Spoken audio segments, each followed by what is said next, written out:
I feel like I'm afraid to say how I feel, to know I let you down. Cause late nights turn to days, don't wanna let you down. With each breath we give away, it'll never be the same. I'm chasing somebody who won't ever ease the pain, but I don't want half of your heart, heart, heart. You can have it back if it's only half of your heart.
Racewear, makers of the ultimate sim racing shoes and custom apparel designed for sim racing by sim racers. 40 racing shoes are engineered to connect racers to the pedals in a way no other racing shoe can, all the while giving you the comfort needed to complete those double and triple stints. Visit 40racewear.com and check out the latest sim racing products that let you connect to your sim.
Say how I feel, to know I let you down. Cause late nights turn to days, don't wanna let you down. With each breath we give away, it'll never be the same. I'm chasing somebody who won't ever ease the pain, but I don't want half of your heart, heart, heart. You can have it back if it's only half of your heart.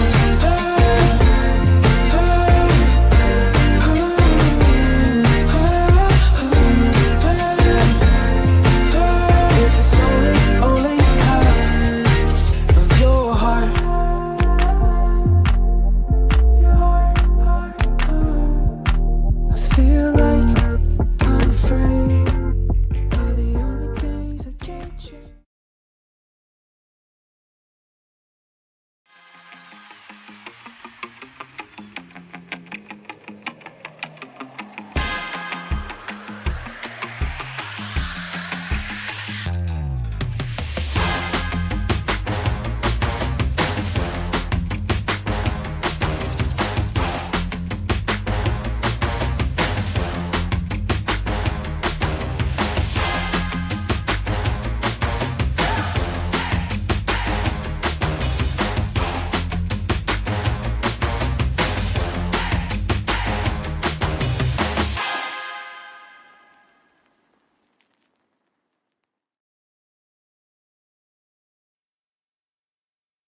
40 Racewear, makers of the ultimate sim racing shoes and custom apparel designed for sim racing by sim racers. 40 racing shoes are engineered to connect racers to the pedals in a way no other racing shoe can, all the while giving you the comfort needed to complete those double and triple stints. Visit 40racewear.com and check out the latest sim racing products that let you connect to your sim.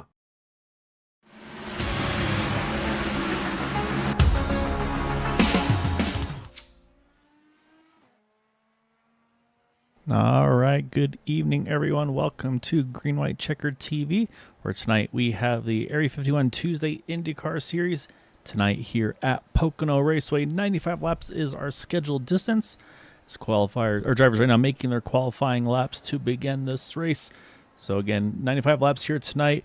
Very large track that you can see, 2.5 miles. This is kind of one of those few tracks that you can pit and not lose a lap. So maybe we'll see some strategy afoot tonight. Say pretty much here and Indy, in my mind, are pretty much the only two you can get away with it at. So we'll see if we see any kind of off strategies. Here in fuel, maybe somewhere about the 24 or so lap range on full rich. So I think that pretty much guarantees that there won't be any pit strategy of trying to short pit or anything like that. I think it's going to be pretty much a guaranteed 3-stop race for all of these drivers, pending, of course, if and when cautions could fall. So 2 races in, Edson Santos leads Craig by 3 points. Last week's race, it was Chris Stouffer getting the recovery drive win, Craig a recovery drive runner-up, and Sab Cosner grabbing that final podium spot. So, again, very, very different track here tonight than Texas. Very warm conditions, 86 ambient, 135-degree track temperature. So I think that's going to be job number one, is for these drivers to see how to find some grip on this 2.5-mile oval. And we're going to be switching over to our Mr. Andrew Wood, because, Andrew, you know this track. You run well here.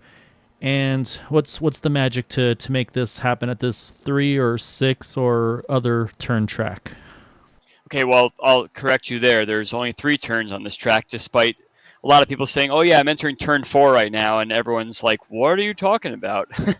But my top-line thought here, Gael, is we had the NASCAR real-life race last weekend, the weekend before last, rather.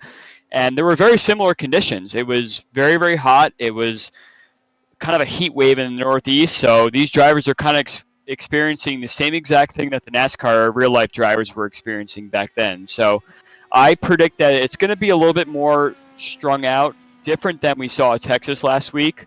The key here is really going to be keeping the car underneath you. And even if you can't get ahead of the guy that you're chasing, it's best to just kind of sit there. If you know you're better than them, save a little bit of fuel. Any fuel save situation you have going on, especially earlier in the race, and knowing that the field will be strung out a little bit, it'll help you out in the long run. Maybe you can cut out a tire stop, just do like a fuel only to the end sort of thing. I think these guys are really thinking right now, hey, I can't really get by anyone on this track very easily, and I'm going to try to employ a different strategy here. So those are the thoughts that would be going through my mind if I was on the grid tonight. Yeah, and I'm with you there. Is you're going to have to figure out a way to make the passes, be it on track, be it on the strategy side of things. And that's going to be it. You think about how long these straightaways are. It's going to be all about getting that setup done. And then, honestly, it's going to be we talk about the draft lock as well. That's going to be a tough one here and at Indy, where when you've got just that train of cars in the draft, there's going to be a chance where you might get a good exit and you get underneath them. But if they're in the toe of that car in front of you, they're going to pull right back on by you. You won't even have a chance to get after them and try to make that move. So that's going to be also a big, big strategy in how you want to try to make these passes happen. I think it's definitely going to be track position versus strategy. It's going to be a big one here tonight. It's definitely going to be kind of one of those roll with the punches sort of races. And I'm sure that we've seen these before, and we can predict how it's going to be now, but it may be a whole different beast once we get to the race. Yeah, that's exactly right. And we're going to find out where those drivers are going to kick it off this evening, as we're going to get into our starting grid for tonight's event. And up front, it's going to be Matt Wagner taking the top spot in that number 6 machine by 4 thousandths of a second over Edson Santos. Craig Forsyth there in third. Nicholas Stockner fourth. Tristan Forston in the 5th spot. I want to say that's the furthest back Tristan I think started this season, and that's a 5th place, so pretty solid. Obviously in the qualifying stuff for him. He's looking to finish off the race though tonight. I think that's probably job number 1 for him. Then you got Eric Peterson next to him, Gary Laverne, Frank Irwin Jr., Christopher Eric Schaus are top 10. Then 11th, Jim Herrick in that number 40 machine, Ryan Kelly in 12th. Continuing down the order, then you have John Boris in the 86th, 13th, Jeff Heisong next to him in 14th, Will Stearns, Larry Yingling there in 15th, 16th, Shane Coker and Robert Smith, Nick Cohan, Wayne Campbell in the top 20, and Chris Jabot, Bill Burrell, Daniel Durazo, and Bill Colley there in 24th. And I believe it's going to be the 24 drivers. I don't believe Charles Teed is still in the server, so I think we're going to have 24 starters this evening, if I'm not mistaken, as the field's still finishing gridding up here for tonight's event.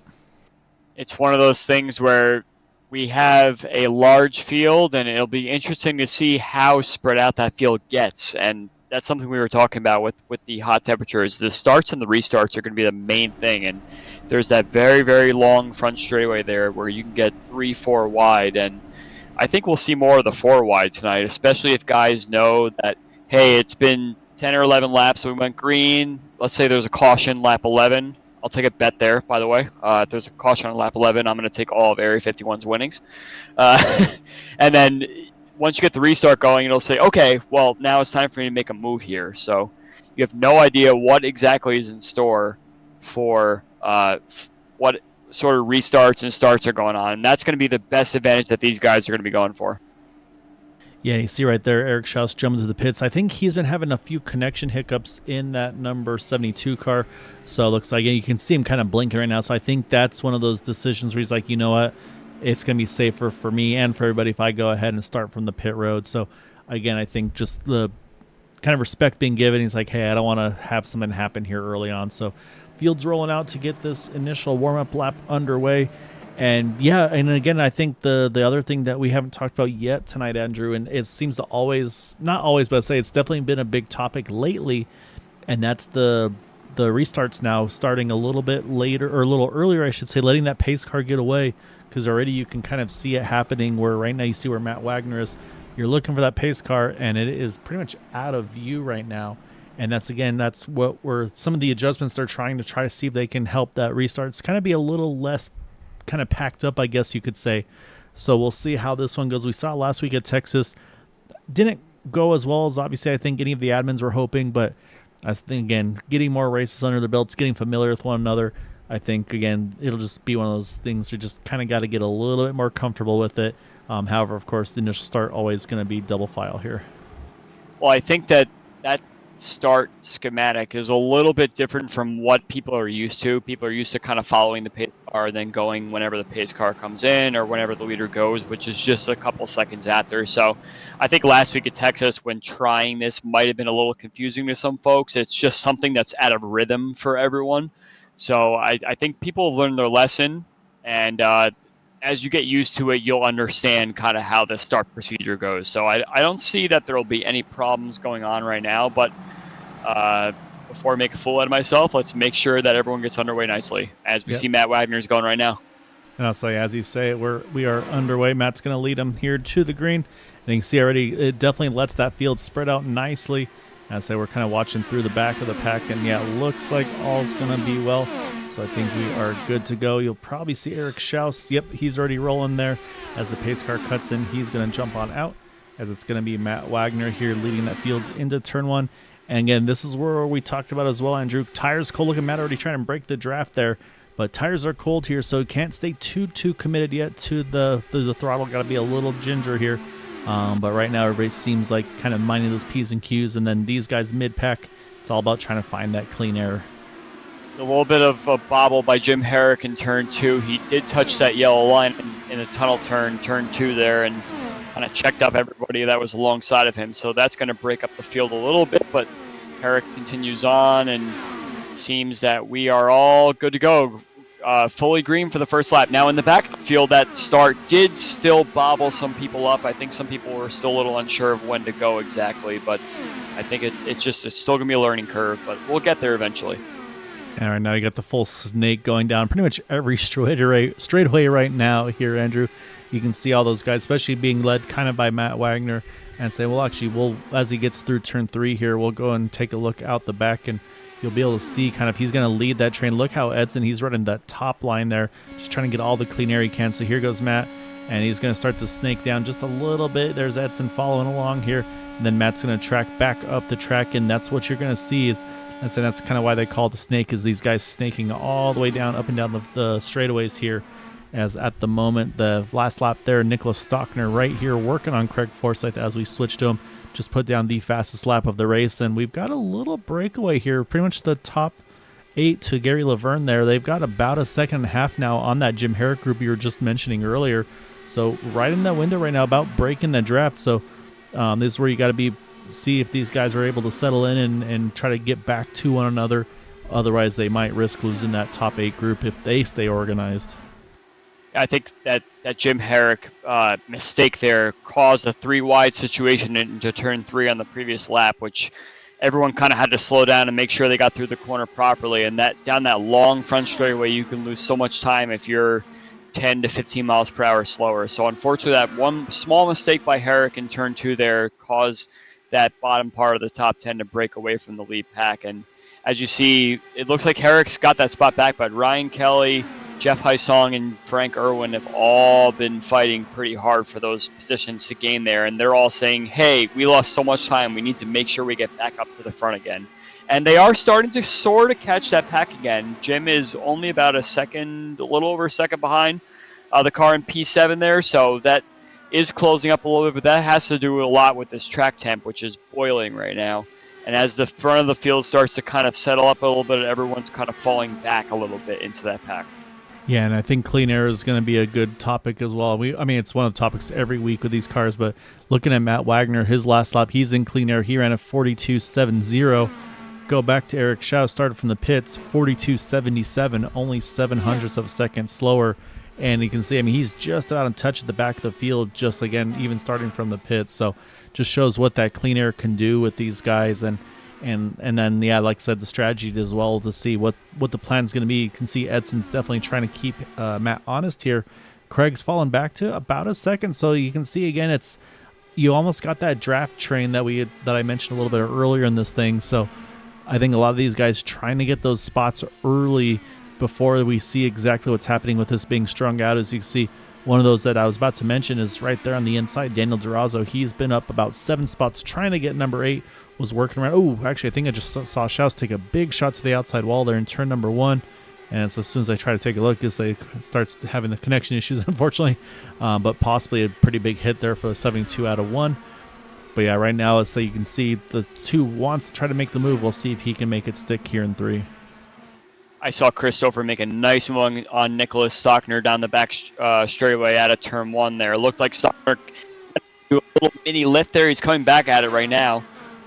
For P4 here, but and yeah, also Stockner got had a lead too. A little bit. Yeah, Stockner had a little bit of a lift, and Stover got the spot. And yeah, let's go back up to the lead here.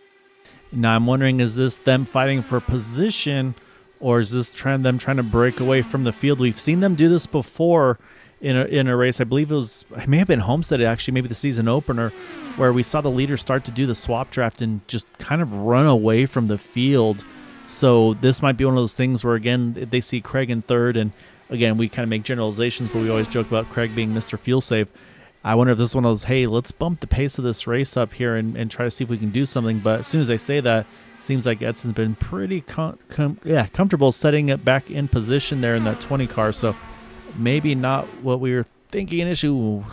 You can see it right there coming out of turn 1. Oh, there's one hit the wall there. It's Frank Irwin Jr. He is into the inside wall. That car is destroyed. He's going to try to see if he can keep it down. Maybe limp it back to the pits. We could stay green. That was a big hit out of turn 1. Like you said, the track temperature, and that's unfortunately the first victim of that out of turn 1.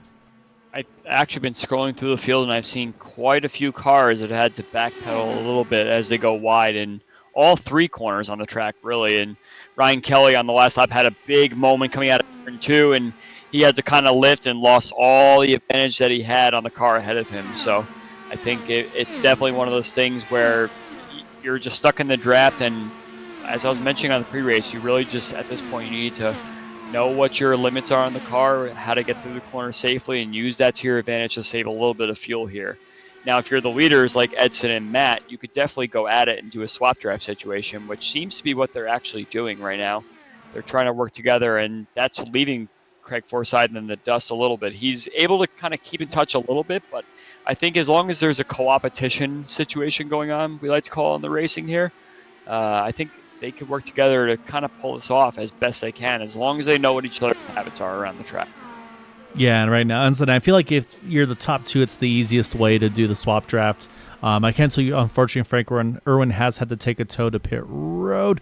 Oh, a little bit of moment there out of turn one. I think that was, who's that? John Borst and Ryan Kelly, I believe. No, sorry, Nick Cohen and Ryan Kelly. Apologies. That was close there at turn one. And I'm looking at the climbers right now. We mentioned Stouffer earlier. He's gained 5 spots from where he started in this race. Nick Cohen, he's up 7 spots, trying to grab number 8 from Ryan Kelly. But you can see there the momentum on the top side, and then you're going to see that draft we just talked about. He's going to have to tuck in line there in that 85 car. And then a little further back, Daniel Durazo as well in the 2. He is up 8 spots in that number 2 machine. And then right behind him, Chris Chabot up 5 spots as well in the 87. So definitely some drivers able to make some moves. But yeah, it's definitely having to be aggressive on some of these. And like I said, we got another one down the apron, hit the inside wall. I believe that maybe it is Shane Coker here. Didn't get it as bad, but I'm thinking that car's probably in a tough spot here as well now, Andrew.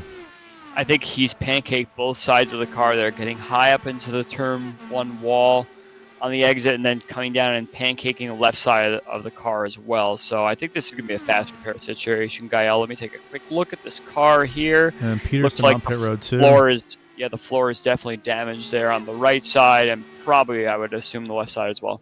And I see Peterson, and I'm wondering if it's the same thing. Maybe got the wall. I feel like that do see the right side a little bit of damage there possibly. So I'm wondering the same thing, maybe some damage, and he just said, you know what, I'm just going to go ahead and get it done now. Yeah, I see that the floor is crinkled on Eric Peterson's car on the right side as well. I think he actually collected the wall in the previous lap. So yeah, so the weather's definitely kicking in, and I don't know if it was a swap draft anymore. I think this is just Edson saying, I got the long run pace. You guys keep up if you can, because he has built about a second on that number 6 of Matt Wagner. Stouffer and Stockner, their fight continues on here for that 4th position as they're right on the tail of Craig Forsyth. And they've got about a second, just a little less over Tristan Forston here in that 12th machine. So right now the field definitely starting to spread out, because after that you got Gary Laverne, but then you got to go 3.5 seconds back to that number 40 of Jim Herrick. And so he's kind of leading that second half of the field, if you will. So yeah, so and also while we're looking at that, Will Stearns, he's hit pit road, and I'm again likely due to possibly some contact out of the turn. So this track definitely starting to bite here early. At this point, you must kind of take this as a survival race, right? You're trying your best to stay in the draft, but if you're pushing it just a little too much, you may get a sort of sniff of dirty air, and next thing you know, you're finding yourself on the outside wall. And it's definitely one of those things where you have to actually tamp your pace down a little bit, which really does help save the fuel. It's a very hard thing to do as a race car driver, because you're saying, hey, I'm catching this guy, I'm catching this guy, I'm catching this guy, and next thing you know, you kind of take one turn a little bit too much, and then you find yourself in the outside wall. But at this point, we've lost, I believe Eric Schaus has left. I think he's finished, and Frank Irwin Jr. as well has said, you know what, I don't think I can continue on from this point. So we're down 2 cars right now. Yeah, I think possibly Will Stearns as well. Will and Stearns, possibly yes, Eric I believe so. I'm on the wrong camera. There we go. So Coker's still in, Peterson's going. still in, but yeah, it looks like, Peterson right now maybe the last car on track at the moment. But yeah, we were talking about a little earlier about Nick Cohen trying to work around Ryan Kelly. He's got that done. He's also now got Jeff Heisong. He's working on trying to be that top running car here in that second pack. Now just has Jim Herrick left to go after. And that's going to, right now, he's plus 10. This would be plus 11 if he can get around that number 40 car. So, yeah, really, really good opening stints for him. And, again, talk about the fuel mileage, probably maybe about 10 laps, maybe a little less than that. And, again, like I'm curious about is going to be, depending on how far off the pack you are now, off the leaders, maybe consider that short pit as we're going to jump back, because here's the move on that 40 car. And I think he's going to grab that spot with ease now into turn 1. And so now you make these adjustments. You're in the dirty air all those laps here, Andrew. Now you got the clean air here. What do you got to change?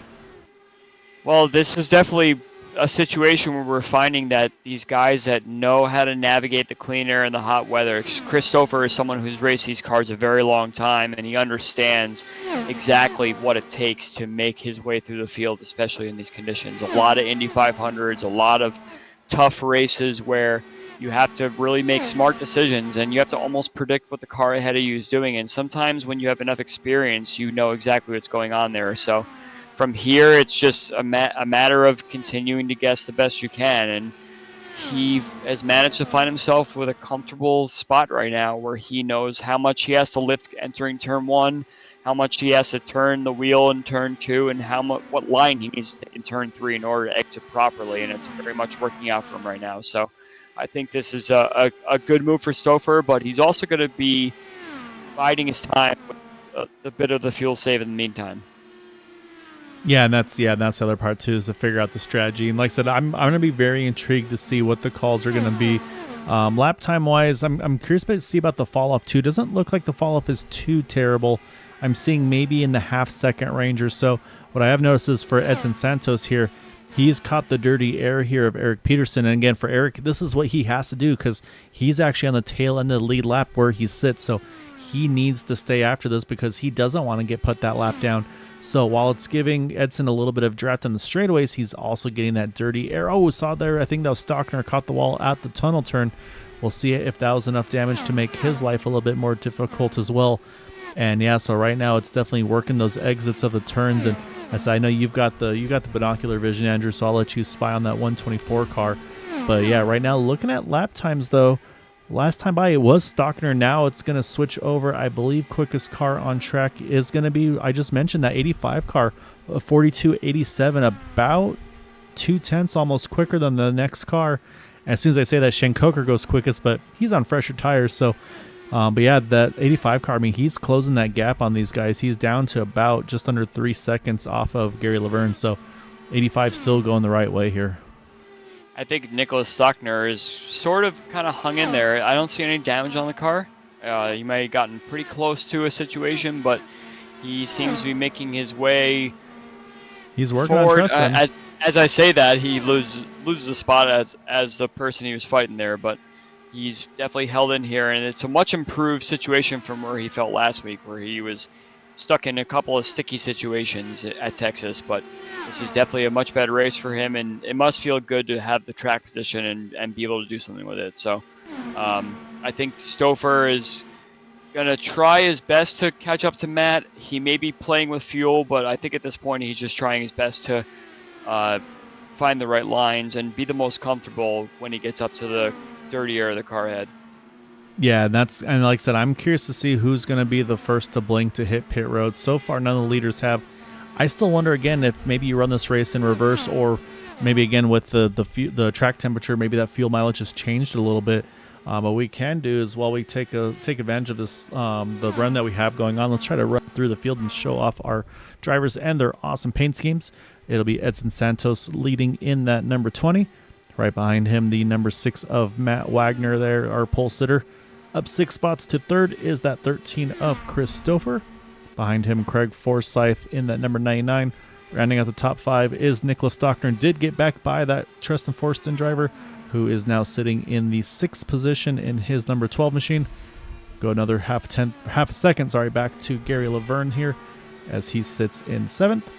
Nick Cohen mentioned him a little bit earlier there. Some big climbs on the track position for him in 8th.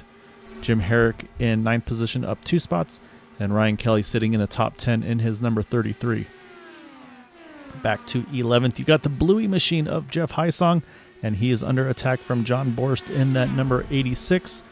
And then you go about a little over second back is the second highest climber, Daniel Durazo here. He is up 10 spots. Chris Chabot behind him up 7. And then Wayne Campbell in the top 15. He's also up 5 spots there in the 42. Then we'll switch over to Larry Yingling in that number 67. Bill Burrell right behind him on track. And here comes the first pit stops is Tristan Forston. So you got Bill Burrell there in 17th, Bill Colley in 18th, then Robert Smith in 19th and number 98. And then Eric Peterson is the last car on the tail end of the lead lap as we run. And then Shane Coker still on track, but he is sitting, I believe, just one down. And so now we're going to jump over to the strategy time because here you go. Treston's the first one to blink here, Andrew. It definitely seems like Treston wants to get in on the early side. He wants the fresh tires, the clean air, anything he could do. He's going to come out on the lead lap. Not going to have anyone driving around him. So I think that this is going to be the catalyst to get other people to pit as well. But right now, Treston just wants a caution. He wants to see a caution in the next 2 to 3 laps or so, because that'll just give him all the track position that he's wanted without having to do anything with any cars around him. So that's what he's hoping for right now. You pit a little early, you kind of go off strategy a little bit, as we see Matt Wagner and Stockner Jim and Herrick too. and Stockner are also coming in. So they're definitely reacting to Treston's pit there. They say, okay, we're not going to let this guy get ahead with the lead. We're going to make sure that we cover ourselves, but this is going to hurt you later in the race if you have to do a long stint. Say there is no caution at all.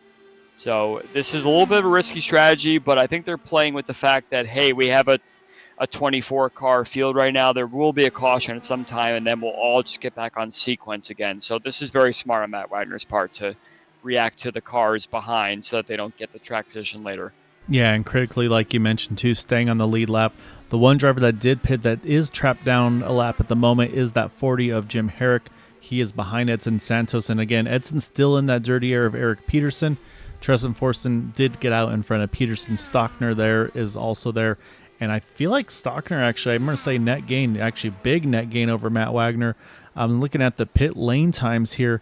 It was 44.33 for Matt Wagner. It was 42.77 for Stockner, over a second and a half less time in pit lane. And that's why you can see that 124 right on the gearbox, pretty much for Matt Wagner's. We got more pit stops here. Jeff Heisong has come in, and he is out now. Edson Santos in, Nick Cohan in, Ryan Kelly, Daniel DeRozzo, Chris Chabot. So it's pretty much feeding time here on pit road.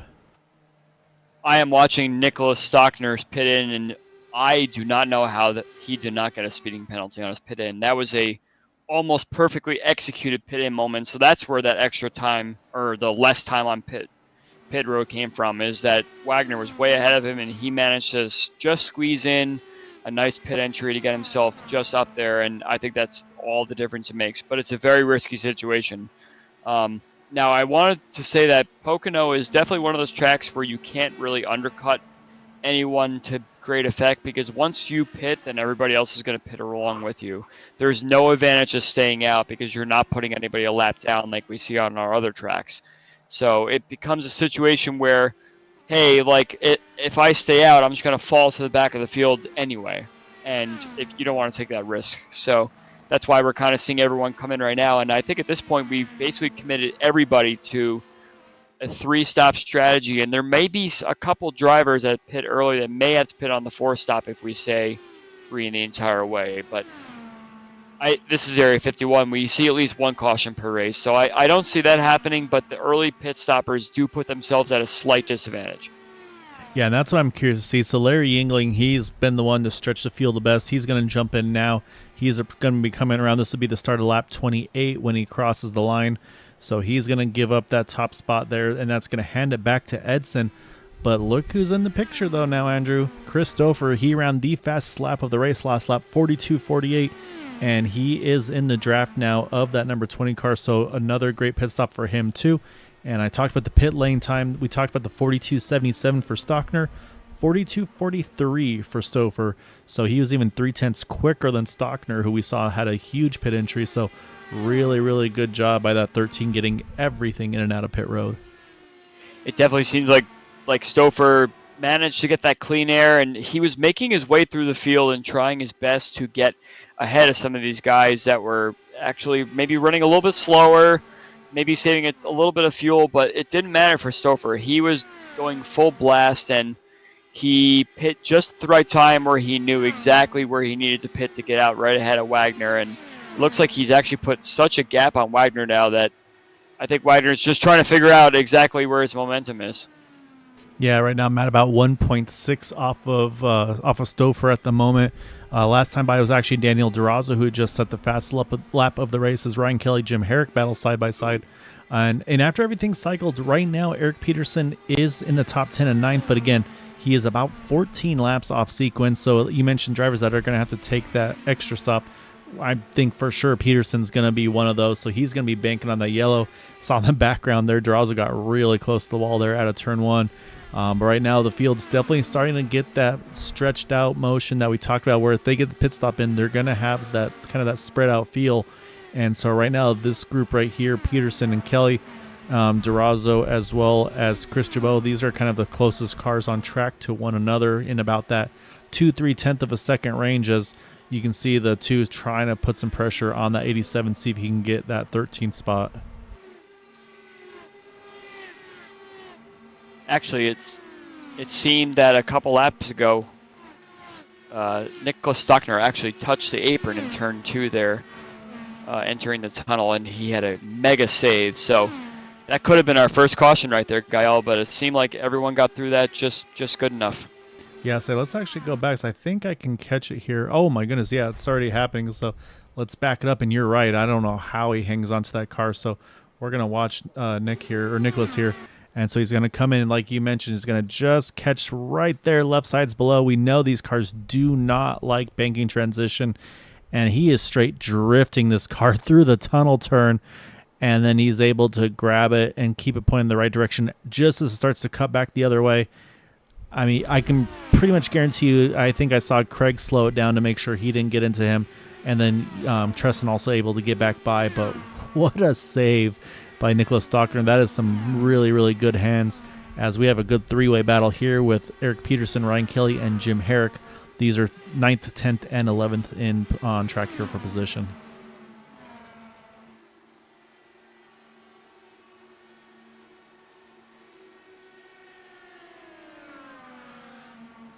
Jump a little further forward. I think Stockner, he's kind of regained some confidence and probably regained some tire temperatures back in that car. I'm sure that tire was very angry, that right rear especially.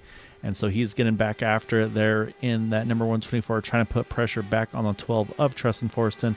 And so down to about just a couple of tenths there, about 3-4 tenths. And then back to this group here. Now it's Herrick going after Peterson. Again, Peterson on about 10 lap older tires than these guys. So it also does show that there is something to be said about fresher tires. It does seem like that 36 doesn't quite have the pace of Ryan Kelly and Jim Herrick with those fresher tires. And then you got Jeff Heisong trying to tag onto this group as well. So right now I think that does tell you also strategy-wise, if you can go to a little longer, might have some better tires. So I'll have to keep an eye on that as we go back for that fight for a position for that top 5 with Tresson Forston and Nicholas Stockner.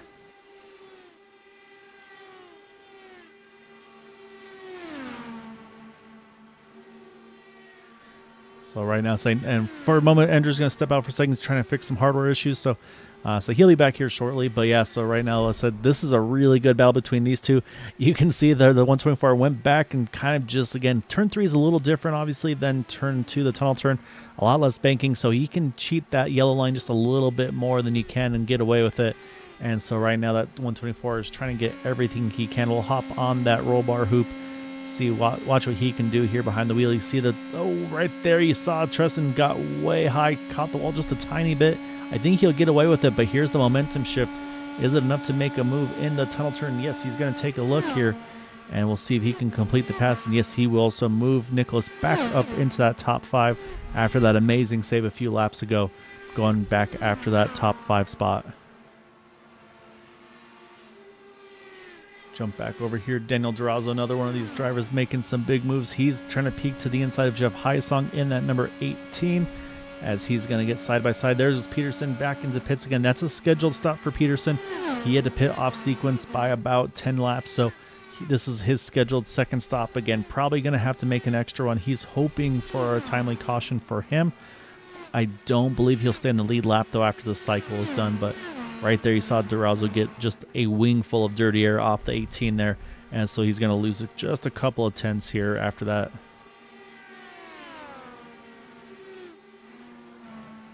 Up front, though, you see Edson. Even with the lead, he does not want to risk that draft, so he's trying to keep as low as he can, try to keep Stouffer out of that window. Right now, it's about a 1.6 second margin, which is pretty much right at the edge of that draft window, so we'll have to keep an eye on that and see how the intervals are going. But right now, looking at lap times, the fastest 2 cars on track that last lap were Edson with the 42.82, Matt Wagner also a 42.82, then Gary Laverne, Nick Cohan, respectively 42.84s. So right on top of those laps, and then a little further back, actually, some 42.70s. Wayne Campbell, Larry Yingling, some good laps for those guys. Again, Larry, one of those drivers that he went the farthest of everybody on fuel, so he does have just a little extra tire than the other guys. And also we'll see maybe can shorten that final stop like Andrew mentioned earlier.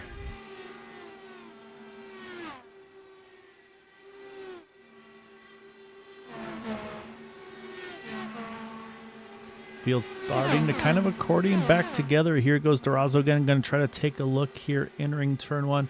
See if he can get around that 18 of Jeff Heisong. It looks like he will complete the pass. You can see Heisong, he's going to fight hard on the top side. Cannot quite clear him. He's going to stay to the inside line. These guys are going to go back side by side here, entering that tunnel turn.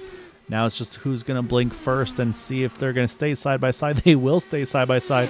That's going to give plenty of momentum to Chris Jabot. John Borst, you can see that gap closing quickly with those two going side by side as they head into the tunnel turn into 3.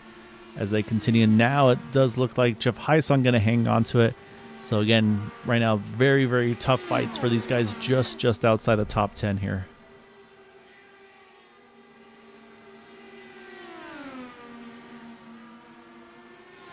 Durazo tried to send it into turn number 1. Couldn't quite get it to fully stick on and clear. Oh, I think the 87 maybe caught the wall out the background there. We saw that out of turn 1. I think looks like he's okay. Saved it really well there. When you ever see a car kind of pan across the screen that quickly, you always get a little nervous, but looks like no worse for wear in that 87 of Chris Jabot. Like you mentioned, teammate John Borst right behind him. As again, the 18 and the 2, they just right now cannot stop this fight between the two of them. And that's been great news for Ryan Kelly, because now Ryan's been able to kind of sneak away, break out of their draft here. As we'll jump a little further forward, because here comes Gary Laverne. Haven't talked about Gary a ton yet, but now he's working on Tristan Forston. He's bringing Nick Cohan along with him as well.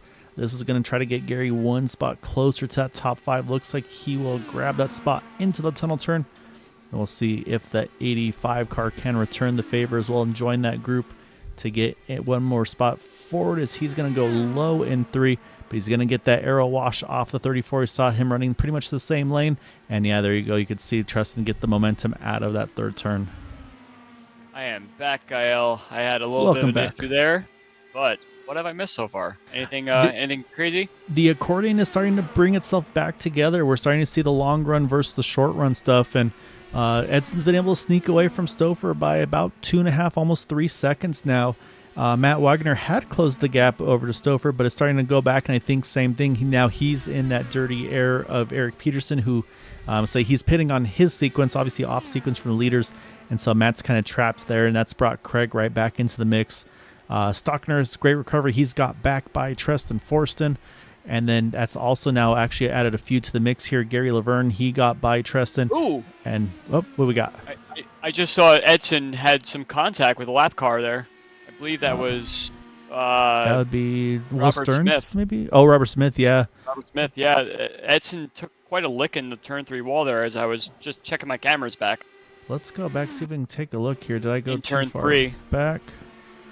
Trying to see if I went far enough back. Or no, he's already passed him here. So let's go a little further back here. That was end of lap 39. 39, I say.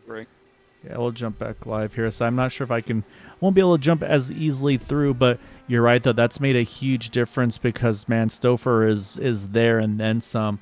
I'm trying to see if I can jump back by laps or not. So right now, I get to see it by events, unfortunately. Yes, of course. Yeah, it was 3 laps ago. I think he was coming up on a lapped car in turn 3 there. And oh, Craig had a moment there. There was a little bit of a confusion moment. I think Robert was trying to let him go on the outside, but Edson turned down into the side of him and kind of turned out of it and smacked the outside wall, and then they wound up making contact on the exit of the corner as well. So, yeah, it doesn't seem to have damaged the car too bad. I could see that Edson's floor looks pretty good still, so I don't think that's going to be a big problem for now. Yeah, you're right. I think it's just probably momentum loss. If anything, that's just kind of brought Stouffer back into the tow. Because I was looking at lap times, and he had a 45 second, then a 44. So now he's back in the 43s and able to stretch it again a little bit there. But yeah, no, we've had some good little fights here. Look at this gaggle we got right now at the 18, the 87, the 86, and now the 42 and the 67. Let's hop on the roof here on the roll bar camera. Oh, we got trouble there. I think that may have been, is that John Borst? It was. He is up in the outside wall here and that's going to be a guaranteed tow for him. Let's go back. I'm just going to try to catch where this all occurred because they were going for that same fight there as well. And so we're going to switch over to the 86. There was a contact with Chris Chabot, it looks like, on the exit of turn 1. Wonder if he got into... Oh, yeah, Chris catches the wall. John tries to react. And with Chris bouncing down there, it actually is unfortunate. Two teammates catch each other. And I mean, you could see the front wheels of that 86 car just up in there. There's nothing John can do at that point. So also likely damage as well for the 87. And then unrelated, but I'm also showing Treston here on pit road, and I think that's a scheduled stop if I'm not mistaken for him.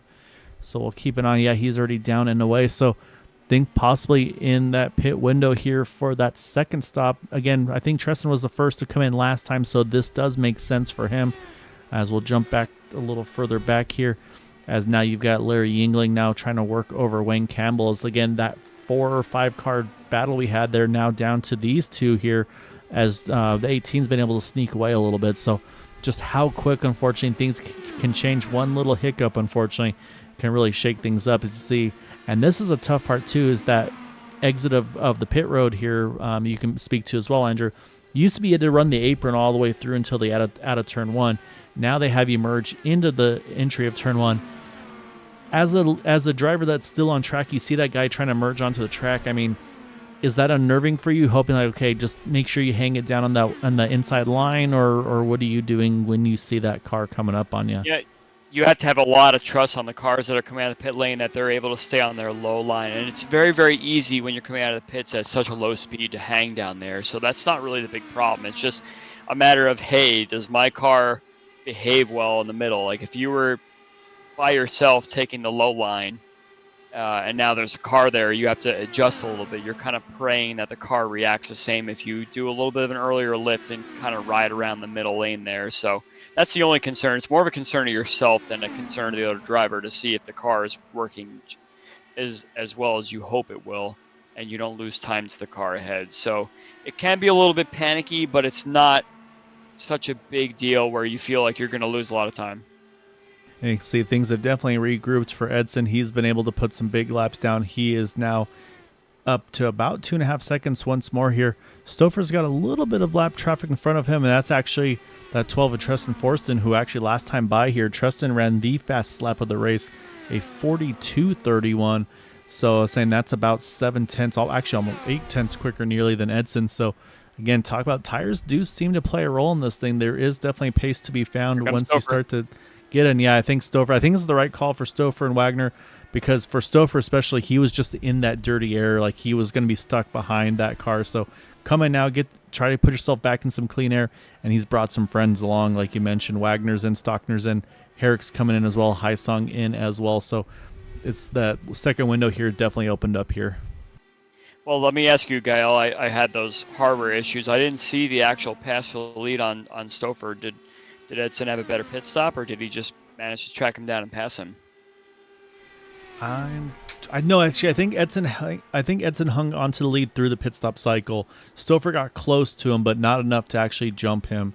I think that's how it's stayed so far. So, but yeah, now I'm curious to see now on the reaction here. Again, it was about a 2-second margin, if I'm not mistaken. So we'll see what that changes as Santos and Gary Laverne are both in as well.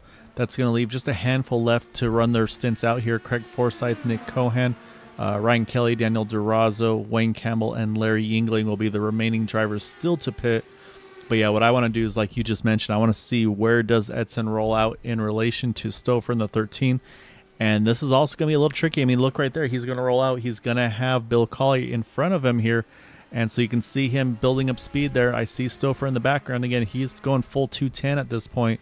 So he's not going to get around him, but I think, again, should get a fair bit closer than that 2-ish seconds he was before.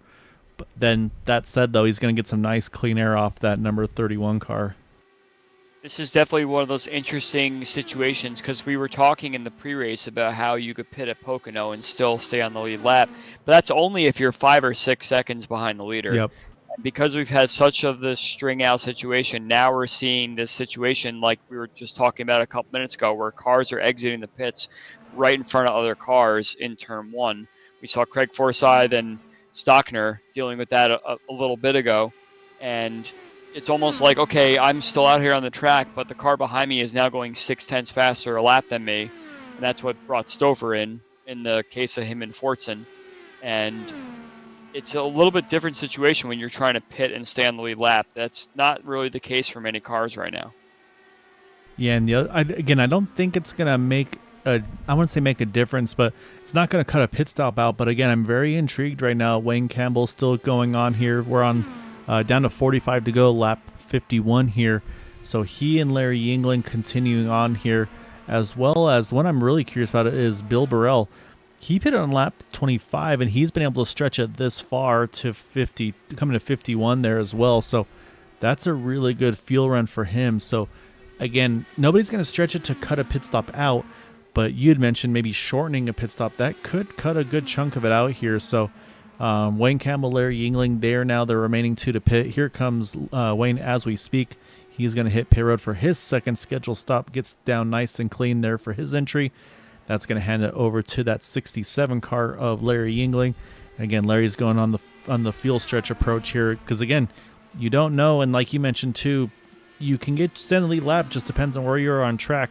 And so I'm waiting for timing and scoring to update. But I believe Larry's got pretty much up to the top, 17th place on back are trapped a lap down at the moment. So not as many as you'd hope for the gamble, but again, I mean, I think for Larry, it's worth trying here because, again, you'll be off sequence. Maybe they all pit, then you can stay out. There's a lot of things that could happen, but based on the car position, I'd say Larry's going to hop in this time by in that 67, and so he's going to make his pit entry here.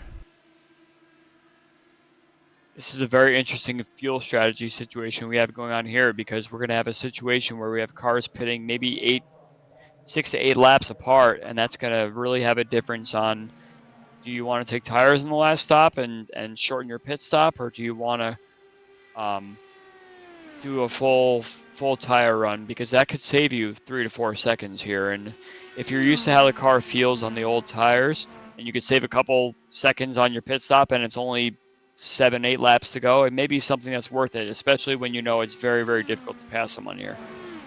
Yeah, saying I'm watching the pit stop cycles. We talked about the drivers kind of merging back together. I mean, you got these 4 now together: Stockner, Forston, Cohen, and Laverne, all within about a second of one another here. And also looking at the pit stop laps, very different though. Forston lap 43, Stockner 47 in front of him. Cohen 49, as I say that he's going to dive low again. He's got about 5 lap fresher tires, and you can see how easy he made that look, and he's going to get a great run here out of 3-2. Might be able to get a 2 for 1 here through 3 and 4 and 1 and 2. And you can actually see, interesting there is the 124 stays on the inside line there. Nick's going to try to swing around the top, and looks like he'll complete the pass and keep that momentum up, importantly. So move Nick now up into the top 5, 14 positions gained. Again, so far caution free. So, I mean, that's some really, really tough work to do. As we've seen, it's been tough to pass here tonight. Yeah, it's definitely tough to tell what strategy is really going to pay off here. And we still haven't had a caution yet, which is very, very unlike the Area 51 crew. We usually get some caution by halfway, at least one. So this is great on the drivers tonight to be within their means. We've had a couple incidents, but nothing that's brought out a caution so far. So good on these drivers for knowing their limits, and especially we have much of the field that's brand new to the series. So it's very, very good to see that these guys are starting to get used to racing around each other, which is very, very good for competition's sake, but also good for trying to actually learn how to plan your strategy accordingly. Yeah, I mean, this is definitely one that you're going to kind of do a lot of notebook afterwards. As I say that, can Stockner hold? No, he's not. That's going to, their commentator's jinx strikes again. Oh, no, as it's going to be Stockner through the tunnel turn and then collects Forston. And unfortunately, that will be the first yellow. And I'd say 2 of our drivers just outside the top 10.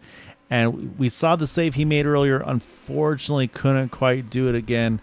We'll go back and we'll take a look, and you'll see exactly what we just talked about, Andrew. And that's just unfortunate. Just he caught that yellow line here on the entry, and tried so hard to see if you can see right there, both tires easily underneath it, and pretty much the exact same drift you saw earlier. It's the same exact touch the curb. The only difference there is he just didn't cut the wheel backlift quite quick enough, and then just unfortunate for Treston, nowhere for him to go.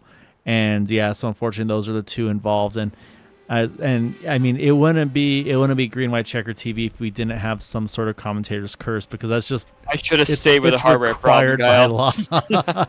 So no worries there. So but now again though, I still think this brings out some very interesting strategies here. I'm sure Edson's thinking, oh man, why, this is so good for me. But I'm looking at the guys that are off sequence now. Like I said, I mean, and also Eric Peterson, he's back in this now. He's going to be in 8th position. He has a chance now to get back on cycle with these guys. He'll go ahead and pit. Shane Coker as well, as he was one of those guys that had to pit early because of his contact and making it back to pit road. Still on the lead lap in 15th position, so great opportunities for those two. I believe first car one down is going to go to Bill Colley, so he should get the wave by. And, here we go. Some games being played. They're going to stay out. Others are going to come in. So we're going to have the tires versus track position decision-making happening here. But I can tell you Bill's going to be the one to get waved on by here. You can see the leaders moving on over for him. And that's a tough break, though, for some of those drivers that were also trapped a lap down. Bill Burrell, he opted to go ahead and stay out in the 21, but still a lap down. The other drivers trapped a lap down will be Robert Smith, John Borst, and Treston Forston, who has just now made it back to pit road. Actually, I think he's had to take a tow, if I'm not mistaken. Trying to take a better look at that car. And so I think Treston had to take a tow. I saw it was actually the 124 there. Somehow Stockner made it back to pit road and is going to wind up restarting in the top 10 still. So not sure how he hung on to that car here, but what we will do, though, since we did go caution-free over half the race here, let's take a quick break. We got to show off our awesome sponsor in that number 40 car, Jim Herrick and 40 Racewear, with all the products they have to offer. So stay tuned. We'll be right back. 40 Racewear, makers of the ultimate sim racing shoes and custom apparel designed for sim racing. 40 Racewear, makers of the ultimate sim racing shoes and custom apparel designed for sim racing by sim racers. 40 racing shoes are engineered to connect racers to the pedals in a way no other racing shoe can, all the while giving you the comfort needed to complete those double and triple stints. Visit 40racewear.com and check out the latest sim racing products that let you connect to your sim.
All right, lights are off. Pace car is in. Well, pace car is off and running over towards the tunnel turn.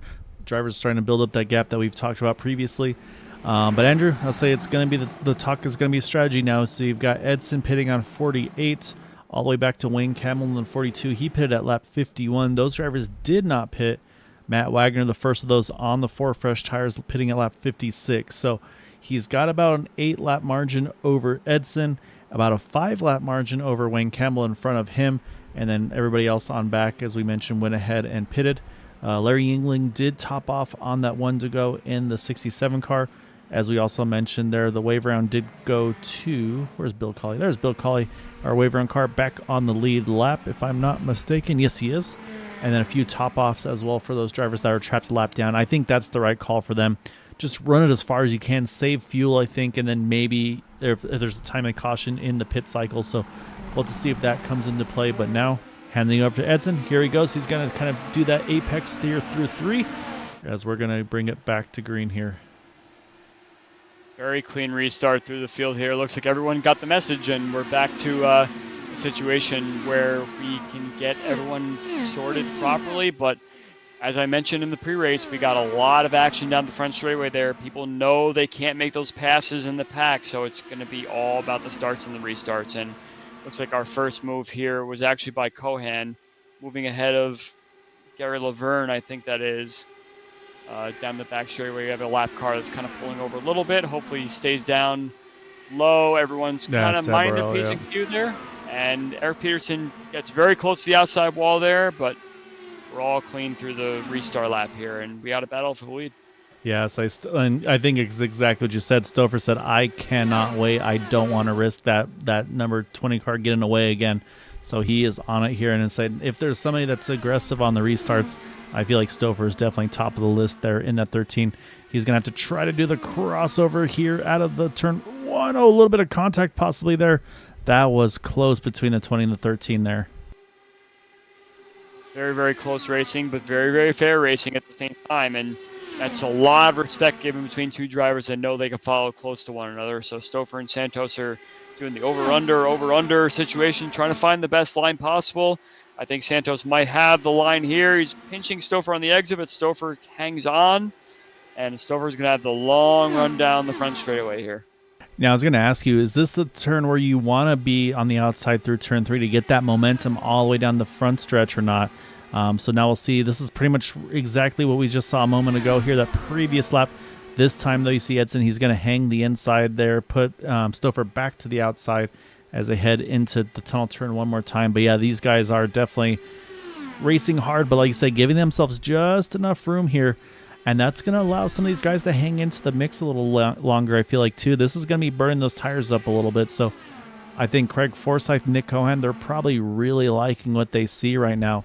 The longer those two, I think, stay side by side or fighting as hard as they are, it's going to wear their tires more. That's going to give some more opportunities. And then we just talked about as well the strategy here, Andrew. So do we treat this final pit stop like a road course? Do you pit as soon as you're in your window, or what do you want to do if you're behind the wheel here? I'm still wondering if you want an answer to your first question about what side of the track you want to be on. But I think we actually watched exactly that's going on there.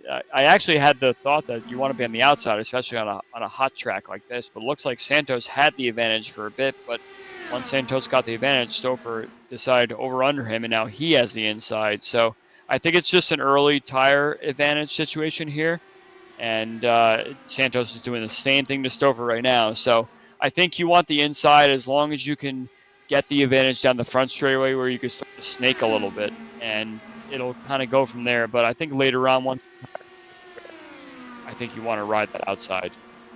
And now I'm trying to remember what the other thing you asked me was about pit strategy. When do you pit here? Yeah, so as long as you're close to the leader, kind of like we were mentioning, as the stint wore on, everybody sort of started to spread out a little bit, and people were starting to get lapped. I think as long as you're within 3-4 seconds of the leader and you're saying, hey, I can't make up any more spots, I think you want to pit to make sure you get that track position later on in the stint. You're not going to lose anything because you're going to be by yourself in clean air getting a lot of good lap time. So I think you definitely want to pit as soon as you know you can make it to the finish here. Really good battle here as well. Daniel DeRosa, Gary Laverne here. And I feel like Daniel kind of stalled out, honestly, a little earlier once he got to about that top 10 or so. But same thing, I think this caution really breathed life into that number 2 car. He's now up into the top 5. So also same thing, really some drivers benefiting from this. I'm going to definitely add the 2 to that mix as well. But man, I've been watching Edson and Stouffer, though. I mean, they have been fighting, and I've been watching as well for Edson. He's definitely been doing some times where he'll change his lane a little bit and try to make it difficult for Stouffer to follow him. Exactly. Where Stouffer maybe wants to run the top side, and Daniel's like, okay, or Edson, I'm sorry, is like, hey, all right, I'm going to run middle top 2. he gets all that dirty air and has to adjust. And right here, this is exactly what I was saying there. Didn't go down to the inside line probably like Chris was thinking he would.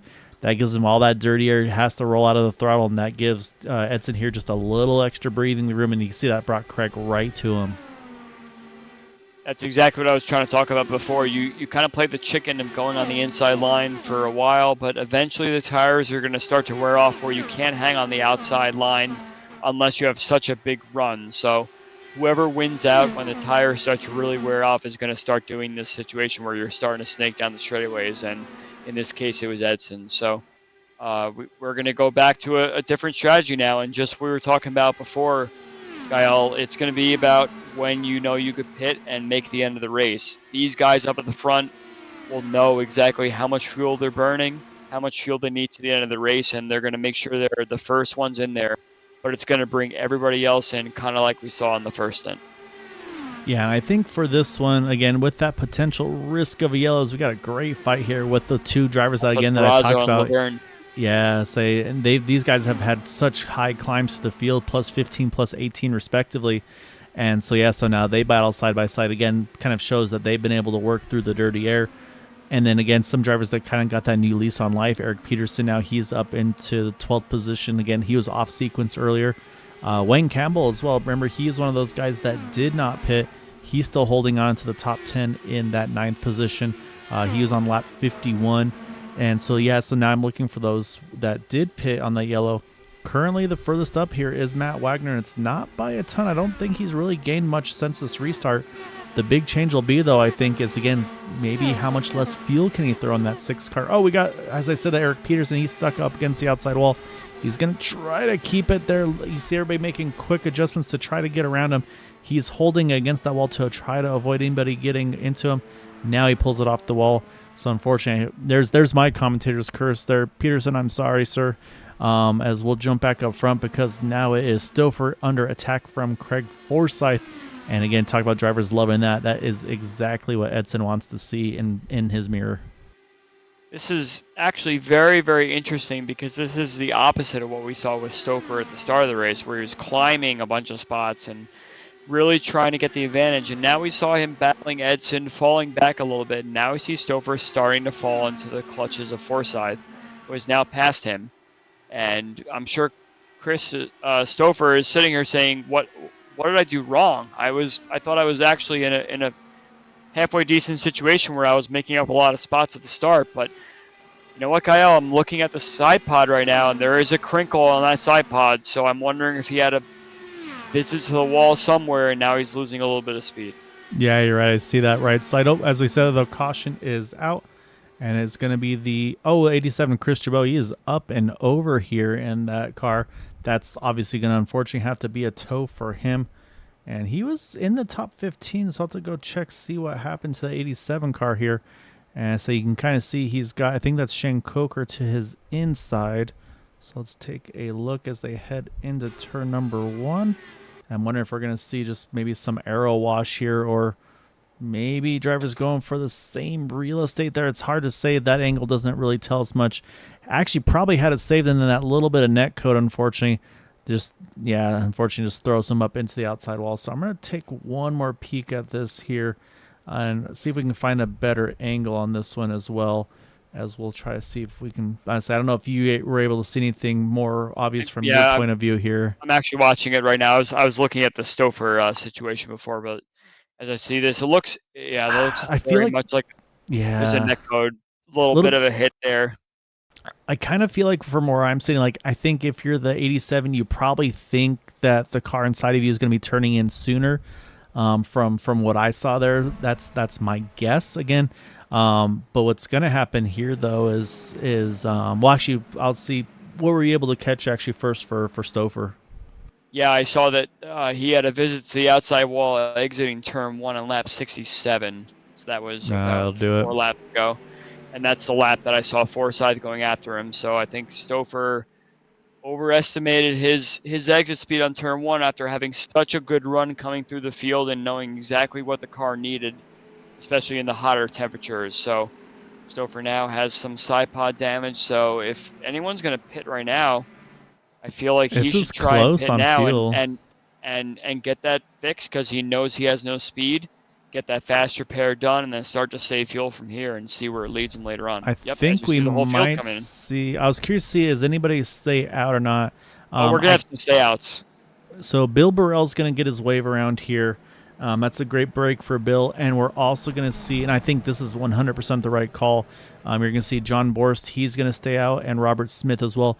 This will put both of those cars back on the lead lap. So, again, they're off sequence on fuel now, but I can also tell you that the 86 was one of those drivers that he did top off on that one to go.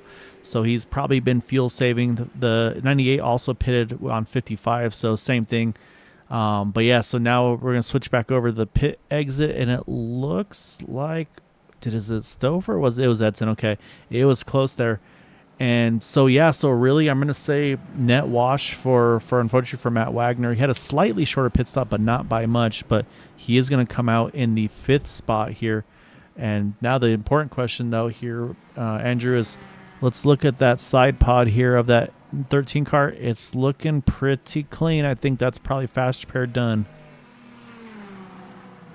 Definitely a situation where we're seeing that Stover can't really continue on in this situation without losing some spots. So you have to come in and get that repair, and then just kind of take whatever the strategy is going forward.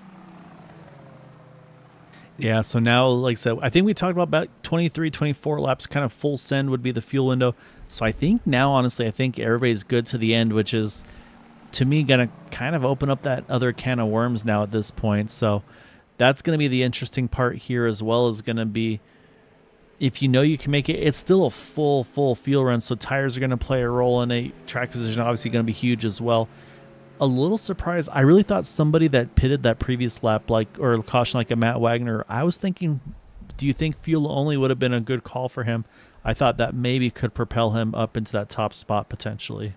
I think that could have happened, but unfortunately, that's a tricky situation because you have to kind of decide actually what the car ahead of you is doing, or what the cars ahead of you are trying to figure out. So I think it could have worked out if it was planned correctly, but it's definitely a tough one.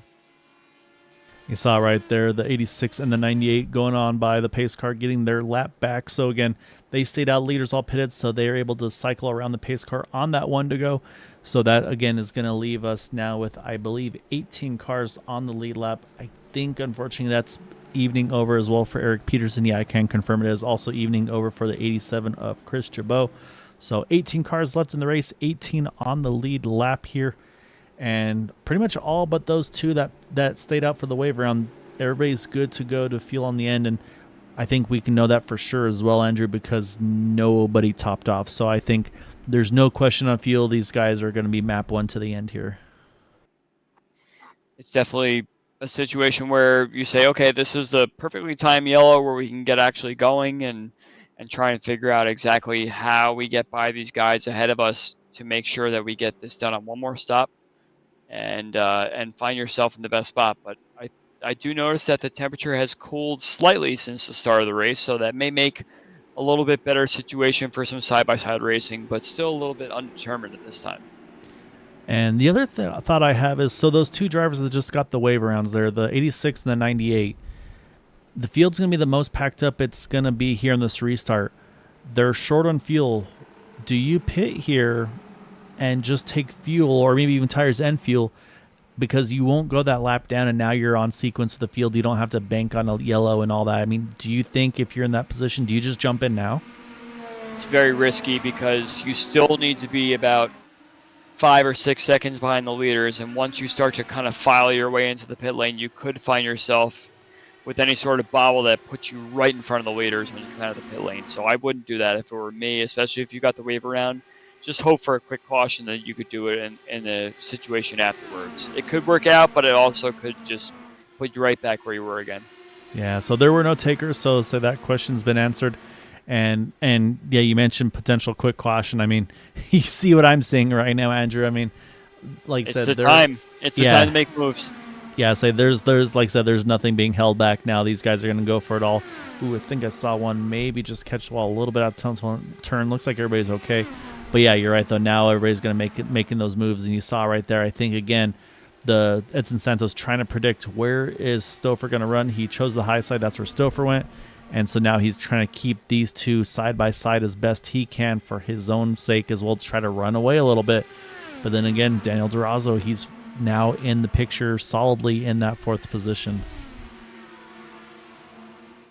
Looks like the leader has done the usual of kind of taking off, but it looks like we have some action actually going on for P3 here. It looks like, wow, that's a great move by Daniel Durazo on the outside. Wow, that was very close on Craig Forsyth's right front there, but he gets the position. Right. Like you said, it's time to go. You got to make the moves. And I mean, we've seen Durazo. We know he has the pace. It's been the having the luck at the end to get to the end of these things. So yeah, so big move by him, because he, like you said, this is the time to go. You got to get what you can while the tires are fresh, because then it starts to get really strung out here. So at the moment right now, like I said, he's now already, you got Stouffer now working on Edson.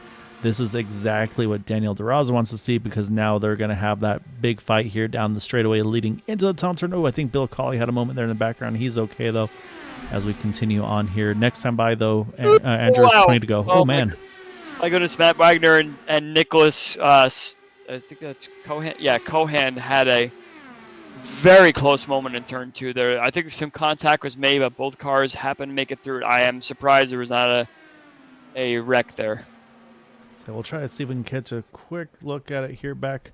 I say let's go back to those 2 cars. Wagner's coming back on him right now in turn 1, holds back. Turn 3.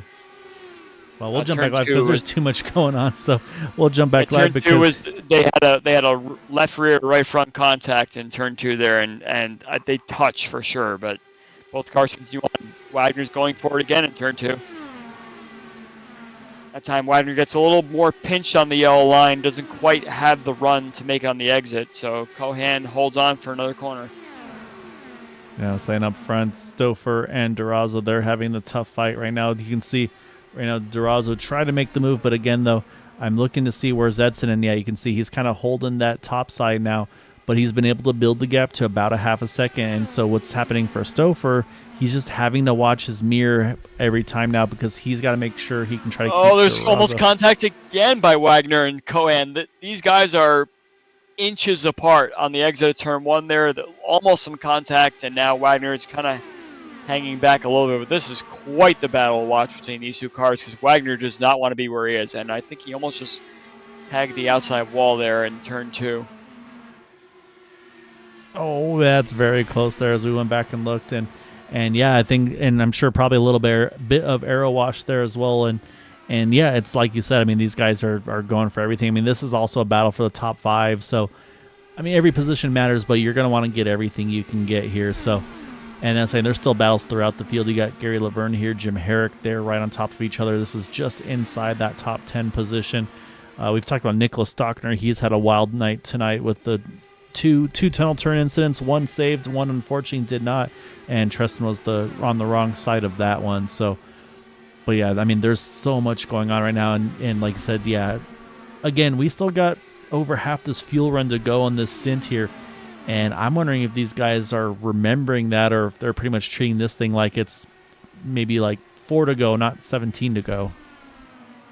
It's definitely a case of, hey, I got to make my moves right now, because you don't know exactly what situation you're going to be in come the end of the race. So that's why we're seeing Wagner and Wagner and Cohan going at it, Durazo and Stouffer going at it. It's do or die right now, but you also have to mind your tires, because if you're on these battles right now, you're not going to have anything for the end of the race.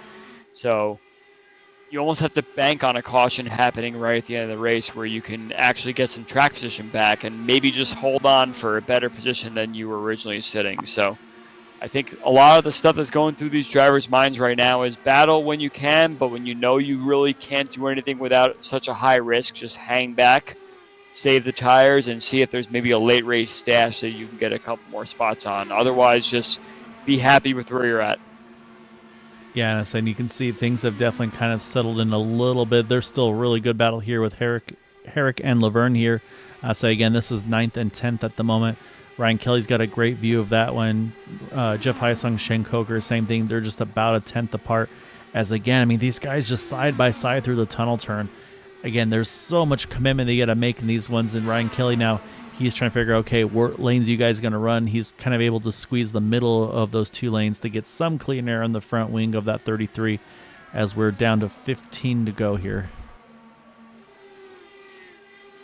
Trying to figure out.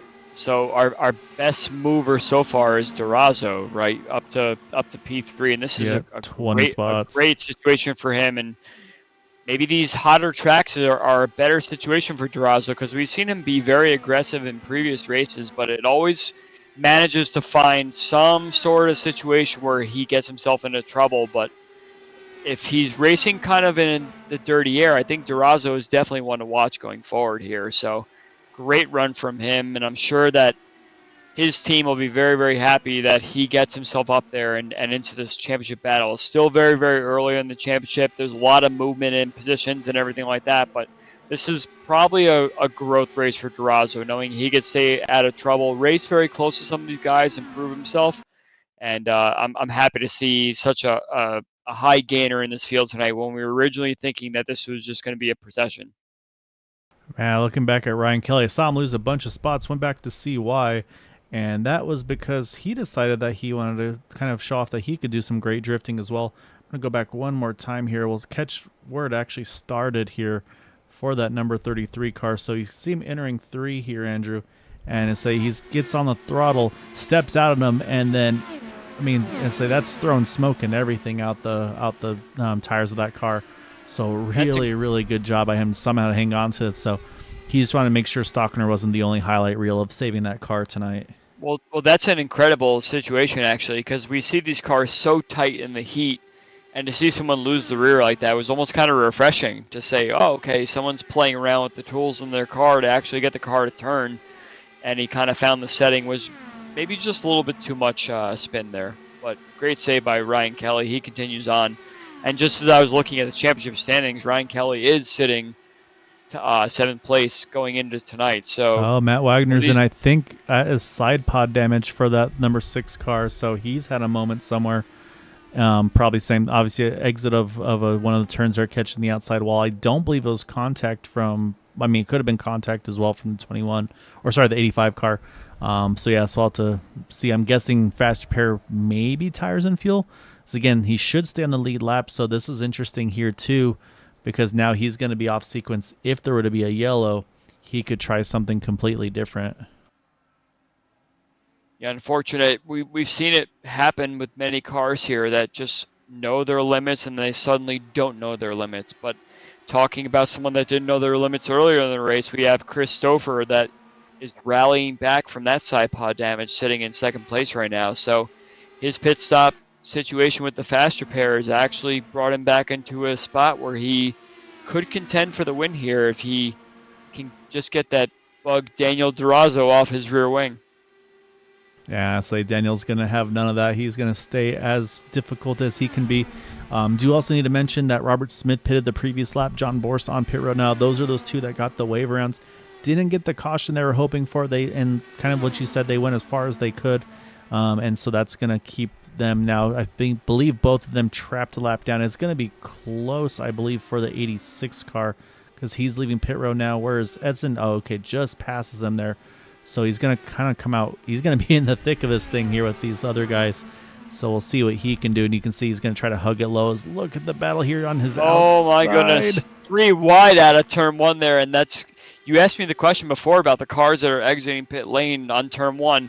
Not only do you have to make sure your car works in the middle lane exiting turn 1, but you have to make sure you don't hit the car on the outside at the same time. So great driving by Durazo and Stouffer there to avoid that lap car, but they're just going right back to battle again, right as they're past the lap car. Now the lap car is going to have fresh tires as they catch these 2 drivers, so that might get interesting later on in the race as well. Yeah, I'm going to be curious to see what John's thought is here, because you want to get back up there. And I mean, if he could even unlap himself, that'd be even better. But at the same time, I believe right now he's clearly sitting the first car one down. I believe actually Robert Smith had an incident. He's actually had to hit pit road and take a tow. I'm going to try to go back and catch this, what happened to Robert here. So we'll yeah, just like my quick comment on that is that at this point, 9 laps left, and you're just going to sit behind these guys. Please Oh my don't goodness. get involved. He hit a bump there he caught the wall just a tiny bit, and then hit the bump and just launched him. Yeah, there's that random scary bump. I actually asked Eric Peterson before the race about this, and he said, yep, it's just on the low line. It shouldn't be a problem. And then now we see, unfortunately, it's collected someone in the race. And I know it's there. This is one of those things with Pocono that sticks with me, is that bump is there, and it could just randomly get you out of nowhere. And just like you talked about there, I just saw the 86 completely rolled out of it, let Craig go on by there. He knows, hey, this isn't my fight right now. And I'm sure he's going to be doing the same here in a moment when the 85, probably on the front stretch would be my guess, because this would actually be a really nice pocket for him to sit in, because after that, there's about 2.5 seconds to Wayne Campbell, who's in 6th position. So, Gary Laverne there says the same thing, just caught the wall out of turn 3 as the battle here. Oh, look, look at DeRosa there. Huge move entering turn 1. I was reserved for comment. I thought that he had it, and then I know that when you go low on turn 1 like that, it really kind of narrows up on the exit, and Stouffer knew that, and he kind of hung back a little bit, and he takes the spot back. This is going to be a battle to the end here, and it's great to see in such hot weather we have this great battle here that people were just saying, oh, we're just going to hang behind and save the fuel. Nope, it's time to go right now. We're coming up to 6 to go. Looks like DeRosa actually picked wrong there and lost a little bit on Stouffer, which is bringing Forsyth back into the picture again. Yeah, I was about to say, Craig's just watching these guys because, like you said, if they burn their stuff up, there's still 6 more laps to go. Craig can try to pounce here in these closing stages, especially if they stay focused on one another. We saw that last week at Texas. Everybody was busy fighting. Craig saw the top lane open. He gained about, 5-6 spots in a lap there just because everybody else was worrying about everything else. This is exactly Craig Forsyth territory. Something he always preys upon is, oh, good, these guys are fighting. I'm just going to go ahead and be very, very conservative. And next thing you know, I'm going to pounce on both of you. So Forsyth's there, and he's going to find a way to do it. But I have to say that Forsyth's been unimpressive this race so far in terms of making his way through the field. He's tried to save some fuel. He's been in a couple of battles, but he's always been on the losing end of it. So maybe he could turn this around and pick up a couple more spots here and pick up a podium. Yeah, I mean, I'm saying the thing is, I say if we were watching his stream on YouTube right now, you'd see he'd have full lean going on right now through the turns, giving everything it has. I think it's just been a difficult combo. And you see right there, the 86 letting the 85 go on by there through the tunnel turn. Same thing again. He knows that he's not in this fight, so let these guys go, let them battle out. Because again, even Nick here, he's still within about 6-7 tenths. So top 5 currently, I'm sure would love to get a few more spots. And the other thing to mention, of course, Andrew, is here go. Daniel's going to try to peek on the outside there of Stouffer. He's going to squeeze himself through. We'll see what they can do through the tunnel turn. Now it's the outside, a little bit of contact. DeRosa around caution is out. And again, I feel like we just talked about that, where just can't get the break until to the ends of these races. And once more, it's exactly that. You see both front wheels broken on that 2 car. They were very, very. This is almost the exact same incident as the Coker and Jabot incident. It was Coker and Jabot, right? I believe think so. I think it looks like DeRosa definitely was thinking that Stouffer was going to turn a little bit earlier, but I almost looked like DeRosa was kind of leaning in on him a little bit on the entry of the corner. You can almost kind of see that the car is sort of stuck to him as they enter the corner, and then there's the spin there. Yeah, so I was trying to look at it from Craig's point of view as well, because he'll be able to get a really good shot here. We can see the entry basically, and yeah, it seems like Stouffer is driving in a straight line, and DeRosa is sort of starting to lean into the corner a little bit, and it's almost like they get connected.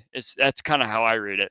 Yeah, I kind of get I mean, I'm not behind these things at the 210, 220 they're doing, but I kind of wonder if it's one of those situations where for DeRosa, he's going to have to turn in eventually, and then Stouffer's thinking, I'm going to wait as long as I can to turn in to try to pin him way, way up top.